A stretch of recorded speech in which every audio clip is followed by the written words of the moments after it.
కలియుగ ప్రత్యక్ష దైవమైన వెంకటేశ్వర స్వామిని దర్శించి కోరికలు చెప్పుకుంటే వాటిని స్వామి వెంటనే తీరుస్తాడని ఒక పండితుడి ద్వారా తెలుసుకున్న నారాయణదాసు అనే భక్తుడు తన భార్యతో కలిసి కోరికల చిట్టాను తయారు చేసి స్వామివారి దర్శనం కోసం తిరుపతికి వచ్చి వెంకటేశ్వర స్వామి దివ్యమంగళ రూపాన్ని దర్శించుకుని బయటకు వెళ్లిన తర్వాత గుర్తొస్తుంది తను స్వామివారి ముందు కోరికల చిట్టాను ఉంచలేదని. ఇంటికి వెళ్లిన తర్వాత అతని భార్య అడుగుతుంది, ఏమండి స్వామివారికి మన కష్టాలు చెప్పుకున్నారా అని. అయ్యో ఆ విషయం మర్చిపోయి స్వామివారిని దర్శించుకుని వచ్చేశానని సమాధానం చెబుతాడు నారాయణదాసు. అయితే రేపు మళ్ళీ స్వామివారి దర్శనం చేసుకుని మన కష్టాలు స్వామికి తప్పకుండా చెప్పండి అని అతని భార్య అతను మరలా తిరుపతికి వెళ్ళమని చెబుతుంది. నారాయణదాసు ఆ తర్వాత రోజు మరలా తిరుపతి స్వామివారి దర్శనం చేసుకుని ఎటువంటి కోరికను కోరుకోకుండానే వెంకటేశ్వర స్వామి దర్శనం చేసుకుని బయటకు వచ్చేస్తాడు. అలా ఆ ఒక్క నెలలోనే 8 సార్లు తిరుపతి వెంకటేశ్వర స్వామిని దర్శించుకుంటాడు. కానీ తన కోరికల చిట్టాను స్వామివారి ముందు ఉంచడం మాత్రం మర్చిపోతూ ఉంటాడు. ఇంకా తన భార్య విసుగు చెంది, ఎంత మతిమరపు అయితే ఎలాగండి, అడగంది అమ్మైనా పెట్టదు, స్వామివారిని మనం కోరుకుంటేనే కదండి మన కోరికలను కష్టాలను తీర్చి మనల్ని ఆదుకునేది.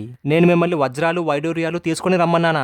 మన కష్టాలను స్వామివారి ముందు ఉంచమని కదండి మీకు చెప్పాను. కనీసం కోరికలు కోరుకోవడం కూడా రాకపోతే ఇంకెందుకండి మీరు అని అతని భార్య తిడుతుంది. అది విన్న తర్వాత నారాయణదాసు తన కోపాన్ని తట్టుకోలేక ఈసారి ఎలాగైనా వెంకటేశ్వర స్వామిని దర్శించి తన కోరికల చిట్టాను స్వామి ముందు పెట్టాలని అర్ధరాత్రి దొంగతనంగా తిరుపతి వెంకటేశ్వర స్వామి ఆలయంలోనికి ప్రవేశిస్తాడు. అప్పుడు